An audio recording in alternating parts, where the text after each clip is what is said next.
Dollar. Dirt and money, no soul. Had to go and get it, ain't no time to kick it. Got a stack and flip for my foes. Dollar. Please tell me you can hear me. Don't turn your back and don't neglect me. Just let me know if you need me. Dollar. Let me watch out for my partners. Keep my money long, get my team strong. Let me run away from my problems. Yup, what's good, original crew, man? We're back. Hey, man, we're back on the channel, man. We got another visual today. We got the boy Waze in the building, man. We got death battles that piss me off. You know what death battles that piss me off, see? What? Every last one of them. So predictable. Hey, with that being said, before we get into it, make sure y'all check out the links in the description box. Down below. Always check down below, man. Also, if you enjoyed today's video, like it and want a thumbs up. We highly appreciate it. Let's go. Let's check this out. Let's see what it's about. Death Battle is a channel I used to watch religiously ever since I first came across it on YouTube. I mean, some of the pairings they would have on this channel were everything to me growing up. They were class. Fights like Sonic vs. Mario, Crash vs. Spyro, Dante vs. Bayonetta, Goku vs. Superman, and even some peculiar ones that just make little to no sense, like Justin Bieber and Rebecca Black.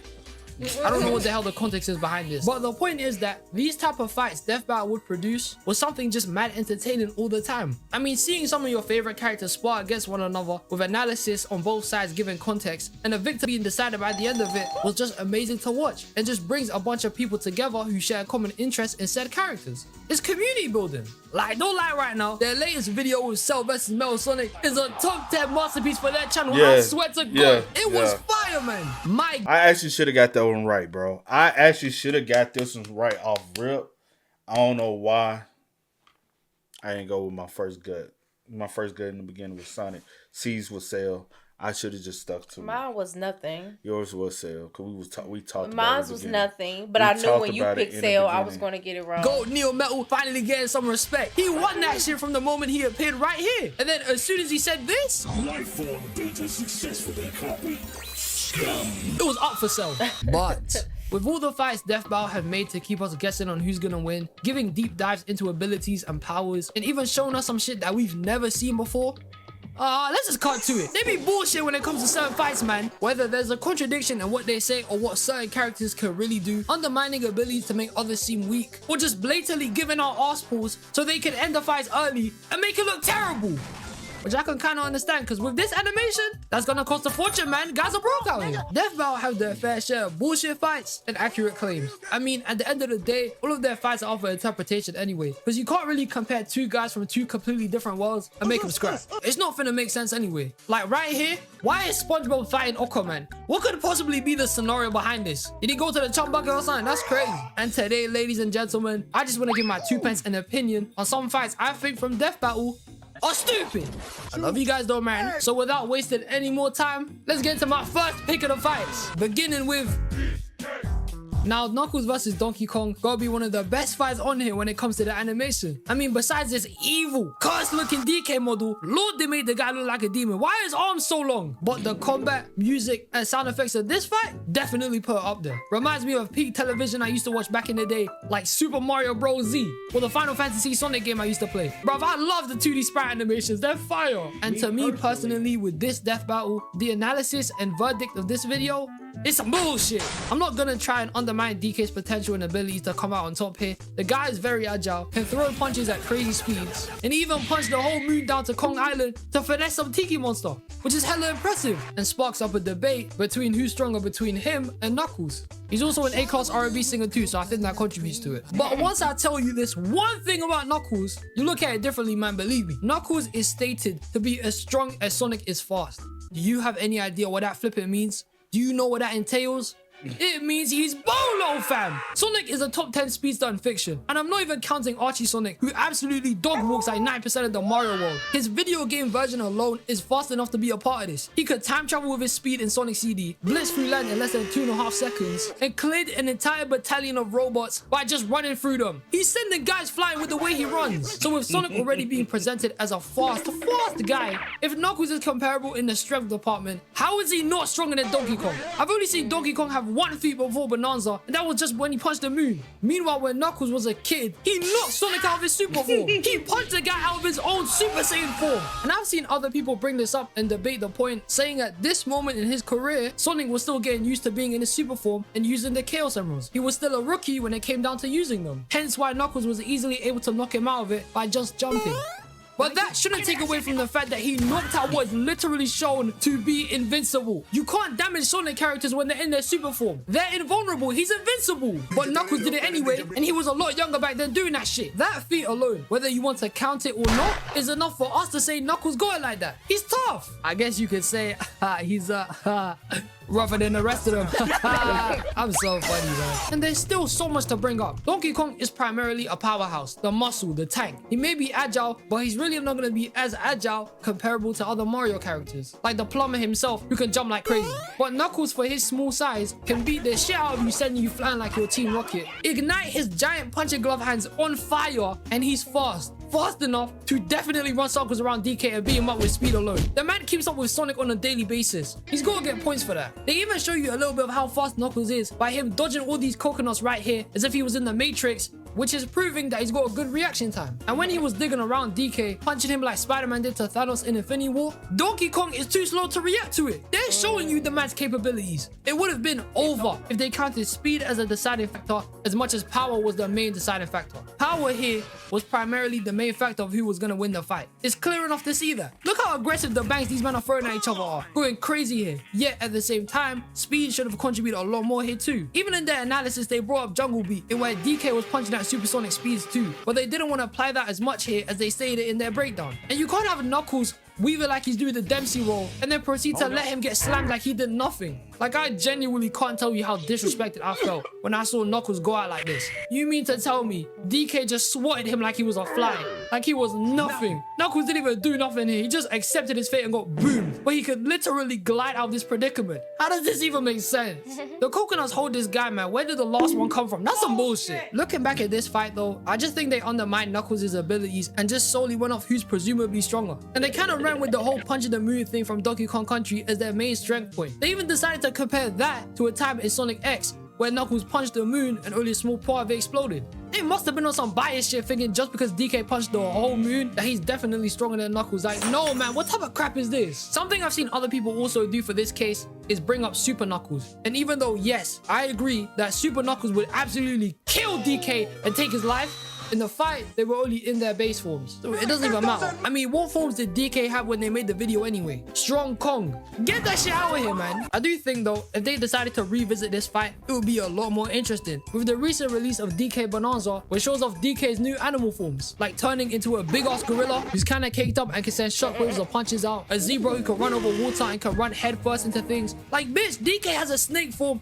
that can stop time. He's using chaos control. So to see a fight between DK's new forms and Super Knuckles or even Hyper Knuckles, that would be mad entertaining. But for what it's worth, I just think the fight wasn't scaled as accurate as it could have been. With Knuckles being one of Sonic's former rivals, going toe to toe against him should have been enough for them to at least think about that. Donkey Kong is strong, but I don't think he's stronger than Knuckles. Okay, Sonic characters are basically just animal versions of Dragon Ball Z characters. You're really saying a big gorilla could beat the echidna version of Piccolo?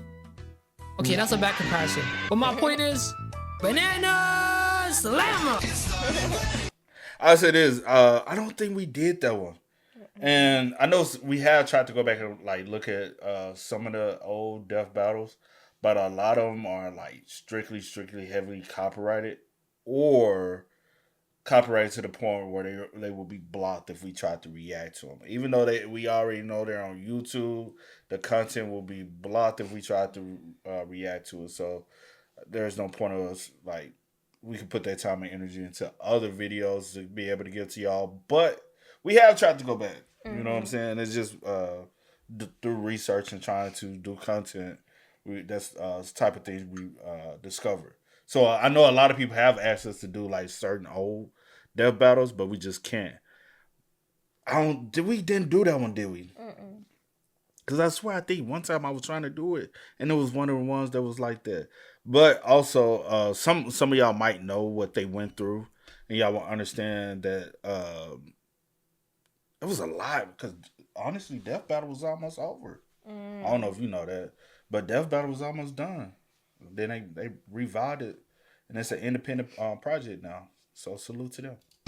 Before this fight even came out, I thought this was about to be one of the best matches I've ever seen. I mean, Ben 10 and Green Lantern, they have potential. Ben with his giant library of different aliens that were always just hyped to see, like Heat Blast, Accelerate, Diamond Head, and the MVP Alien X, and then Hal Jordan's Green Lantern, one of the coldest characters in the Justice League. A man who can imagine and make anything from nothing with the power of his Green Lantern ring fueled by willpower. These two would have had a generational fight. It could have been amazing. Then come to its release, and the scrap between these two, it was just mid, man. When it came down to these two going toe-to-toe against one another, it's like they purposely made these two look so weak fighting each other. With Ben, don't get it twisted, I liked how they kept his cocky behavior and him chatting a bunch of shit to Hal. They caused personality right. But when it came to his use of the Omnitrix and breaking into his most overpowered form, Alien X, the guy didn't do shit, man. How is it that with Alien X jumping this guy in his force field, it took Green Lantern charging his ring with the lantern to just be able to shockwave all of the Alien X's out of there? They're not shadow clones. They shouldn't be disappearing like that. It doesn't make sense. They're their own versions of the same alien. It's like making two of yourself. That's how it is. And throughout the entire segment, Alien X was whooping him, topping the guy. In fact, the whole fight was pretty much just Ben giving Hal the business the whole time. He was running the fade with the guy, while Green Lantern was out here just trying to defend all his moves. This guy's a bitch. Green Lantern throughout the fight just looked weak. Even Death Battle didn't want to help him beat those allegations. This man is always getting a humiliation ritual everywhere. But somehow, due to bullshit, they want to give him the win. And how, you may ask? How did Hal, even though he was getting flung around like Shadow did to Knuckles in Sonic 3, how did he beat Alien X? Simple. He gets the biggest arse pull and cuts Ben's arm off with green scissors. Get out of here, man. This is where Death Battle made a major critical error in their decision. Because in the beginning of the fight, Hal couldn't just go ahead and grab the Omnitrix off Ben due to it having some sort of defense mechanism. Nobody can just yak the watch off the guy, not even when he's sleeping. Otherwise, it releases a sort of energy blast that protects the user. They even show you that in the beginning of the fight. But then in the end, how does Hal, time traveling back to the moment they met, help him carve Ben's arm with scissors, when it just wouldn't be able to do that? Was the AI sleeping or something? This is why I hate robots. The defense mechanism designed into the Omnitrix would have either done the whole energy blast that happens when someone tries to touch the Omnitrix again, or it would instantaneously switch him into an alien that would protect him from any threat that is being perceived, like Goop or Diamond Head, or the greatest alien on his roster, the worst. Yes, it's actually called that. In Death Battle's own words, they even brought up the fact that to survive the Big Bang, the watch turned Ben into feedback so he could absorb the energy. And now when it comes to the fight, you want to go back on your word and change your minds later on. What the hell are we doing here? You can't just introduce one thing and then go back on it later. That's not how it works. In Green Lantern's case, he only won because of a cheap shot anyway. He was getting finessed by Alien X the entire time, then went back in time and cut Ben's arm off, with also stopping him to death. He killed a kid, that's crazy. But really and truly, what would have happened is I'm 99% sure a multiversal alien god being who duplicated the universe unconsciously would maybe, I don't know, follow you into the time stream and kill you before you do that shit. Surely that would have happened, right? It's not like he wouldn't know you would pull the exact same move as him right after he did that shit to you. Green Lantern even said thanks for the idea before doing it, showing him that he was gonna do that shit. What? Let me tell you something, Death Battle. I'm not playing these games. Ben Tennyson is the same team who flipping absorbed the Big Bang and show it against another man, beat another celestial sapient in combat, and can later on in his adult life fuse aliens together, creating combinations that are just disgusting to even talk about. He literally has a fusion between Atomics, an alien that possesses nuclear energy, and Alien X. I don't know what type of crossbreeding this is, but the potential that alien has is sick. I'm not saying that Ben should have 1,000,000% had the win. Knowing comic book superheroes in general, Green Lantern most definitely has a bunch of stupid feats that would undeniably make him overpowered. But it's the way they decided to undermine and underestimate Ben's capabilities to the point where they wanted to paint him as weaker, but Ben was objectively winning? I'm confused. I'm confused right now, G. They even said Ben is playing catch up because of having Master Control, which is false, because Master Control brings instantaneous switching. It's like Boogie Woogie. It will change instantly to whatever alien is on his mind in the moment. So there's infinite potential what he could do to Hal and how he could change scenarios. Whereas with Green Lantern, he'd have to imagine up his constructs in the first place, which takes more time to decide and brain power than what it takes for Ben to switch aliens. They played this fight out as if Ben was the decided winner to begin with. They put Power on the defensive 99% of the time, then give him a win by the end of it when there was no chance of him winning at all throughout the whole fight. It doesn't make any sense. Why even play out like this? You should have just let Ben get finesse if that's how you really felt. Honestly, it's just like the fight was wasted. You put two characters who could have had the chance to have one of the coldest one-on-ones in fiction, and the way you want the guy to win was by a cheap shot. You could have had Hal pull some multiversal comic bullshit, and people would have been more satisfied with that outcome than by what you actually chose. You made them both look like chumps. I don't even want to stay on this one for too long because it's genuinely heartbreaking. Ben should have won, man. You know you're wrong for this. I ain't gonna lie, they do that though. They do that, and I'll be like, I've seen people get to arguing, even in our comments about it. I'll be like, y'all probably they got it wrong. They got it wrong. I'll be like, So that means you got it wrong. It is what it is. And I feel like sometimes they don't be using all the strengths. I'll be like, bruh, like why you ain't use this? Why? I'm like, man, like so. One of the ones that still piss me off though is Blade, the Blade battle though. It's cool, it's whatever, man. I don't be knowing all the facts like that already, so. But I do be thinking sometimes they got their little bias too, though. I swear to God, you might could just tell me the truth, you know. You're sponsored by the Freezer Force, aren't you? Because this fight was just rigged, man. I know Freezer wrote this script as well. You can come out now. I see you, man. I see you in the back. Now, at the time of when I decided to go and watch the fight on YouTube, I'll be completely 110% honest there.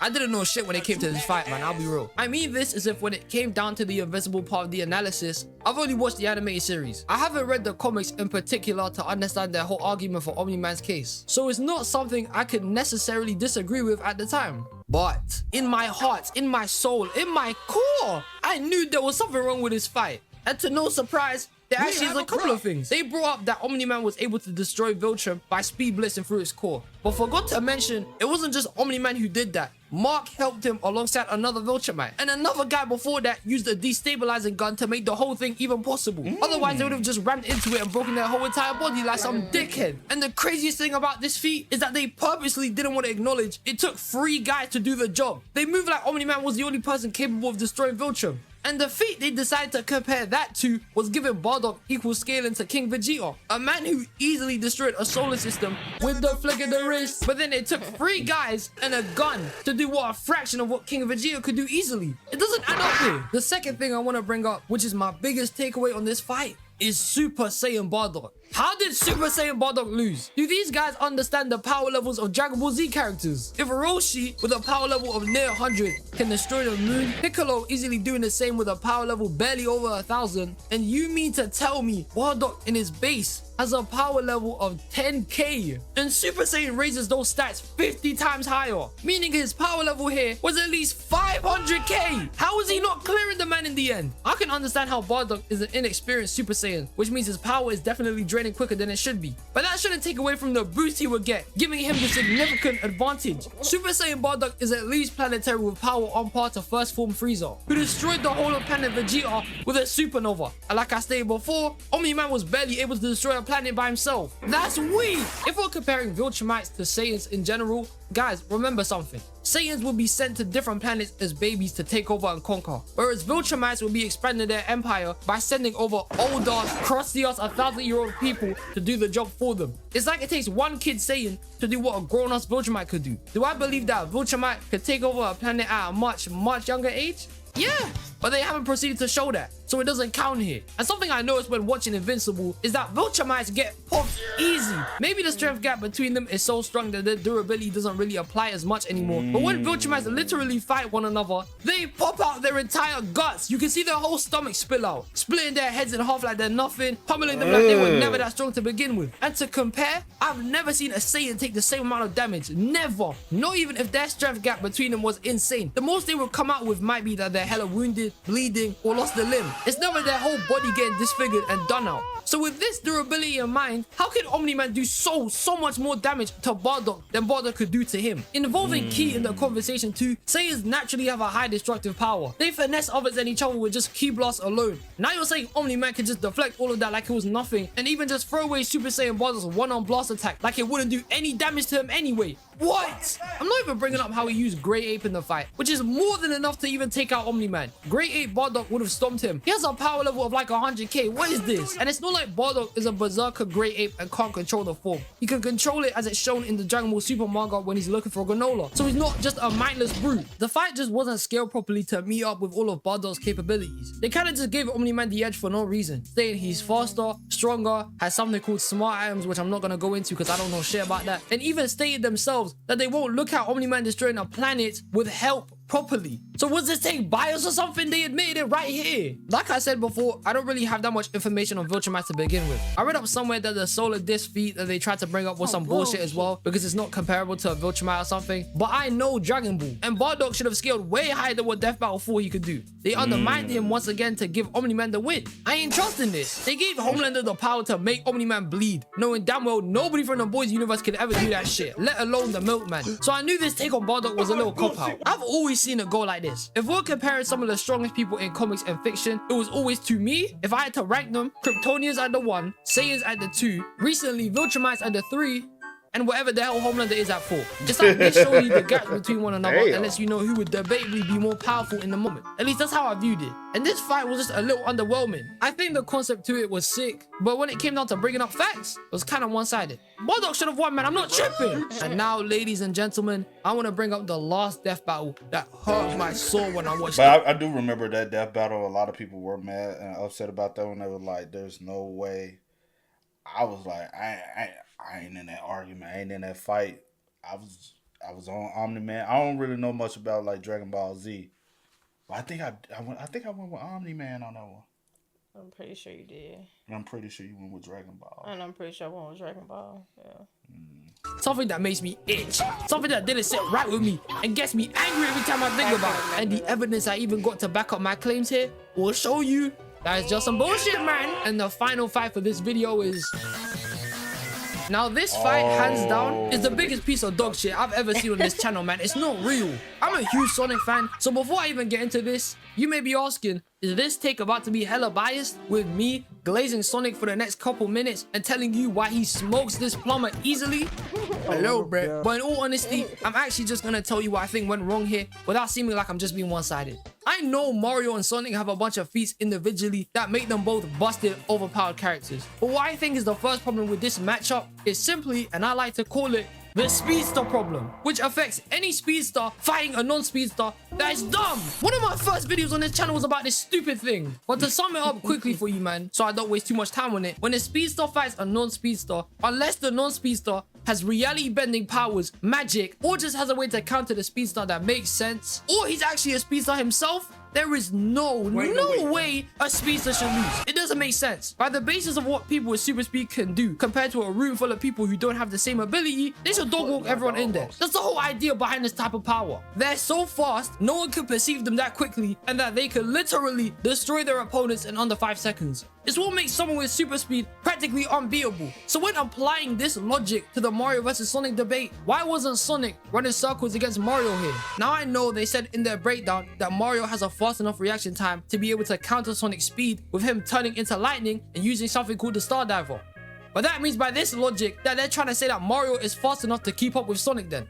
Are we stupid or something? No! Mario may be fast, but Sonic was fast enough to restore time and space after the time he had destroyed it, outran a black hole for a minute, and even escaped the null space, which is a place they said was inescapable. He was fast enough to break through the void. How can Mario compare to that? Like I said earlier with my Knuckles vs Donkey Kong case, Sonic has immeasurable speed. He moves faster than the speed of light, is faster than most enemies can react to. He defeated a super hyper dimensional being who warped reality on his ones, by the way, and you're telling me Mario can keep up with this? Even Mario fans would tell you Mario is not keeping up with Sonic. It's a lie! Death Battle said in their video, and I quote, that Sonic has never used his time stop ability in the main canon before. Which is true, but I don't doubt that him using them to time travel in Sonic 06 and using a fake one to teleport out of a near-death experience in SA2, I'm saying that he'd probably be able to figure out anyway. He got it like that. They said they wouldn't base their primary analysis off the movies and it would be mainly focused on the games, and then proceed to pull out a strength feat from the Sonic OVA. You were capping! And yo, remember when I brought up DK's Moon Punch, sending it to Kong Island? Yeah, they said because of that Mario's comparable to Dark Gaia. Dark Gaia! Dark Gaia! The same thing that Ross clawed Earth into pieces and created a bunch of energy monsters. This monstrosity! What was the logic? What was the thinking process behind this random fight they got? It was an arse pool! There's so much wrong with this fight that it doesn't even matter anymore. Like, oh my god. The worst part of this was Hypersonic doing little to nothing against Star and Windcap Mario. You guys have any idea how busted Hypersonic is? It's like Supersonic on steroids. Whatever Super could do, just imagine that tenfold and you get Hyper. And to basically do nothing with the form besides take out Mario's cat clones and throw barrages at the guy is ludicrous. And then all it took for Mario to win was to throw Sonic at the water and he exploded. The water killed him, man, not Mario. What was this? Listen, if we're just being real here, this fight would end with Sonic finessing Mario in under 5 seconds. That's what would most likely happen. I don't see Mario as someone who really is conventionally as fast to counter Sonic at all. The only other time I've seen Mario actually move bare fast, besides the other 2 examples Death Battle gave, was when he was speeding down to punch Charizard.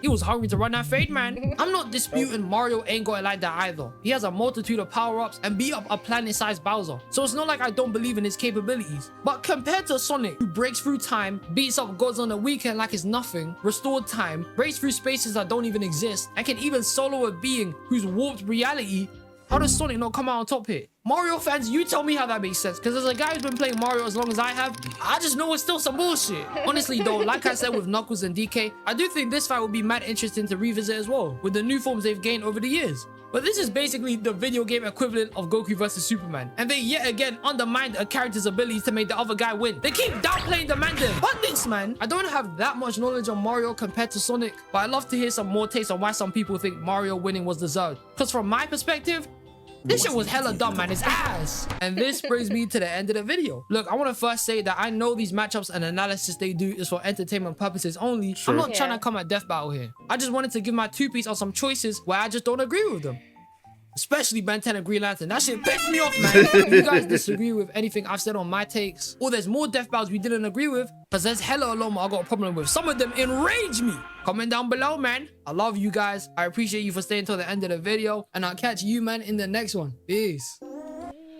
Yeah, man. I check out the comments after every Death Battle we upload, man. I see the disagreements. I see the arguments. I see the different point of views, because we don't know it all, bro. It's like I don't think we even try to present ourselves with knowing it all when it comes down to that. It just be fun for us, you know. Yeah. And I my biggest takeaway from it is the graphics. I love the graphics. Yeah. You know what I'm saying? Oh, yeah. Especially from independent people. You know what I'm saying? Mm-hmm. I do appreciate the breakdowns for some, because some I don't know, some I do know. You know what I'm saying? So I do take that part of it in consideration. But hey, let us know some more Death Battles y'all disagree with in the comments for us down below. But until next time, y'all know how it go, man. I do go by the name DJ New Kid. This is Sierra Nicole. We are. We are. Go and get it, ain't no time to kick it. Got a stack of flip for my foes. Dollar. Please tell me you can hear me. Don't turn your back and don't neglect me.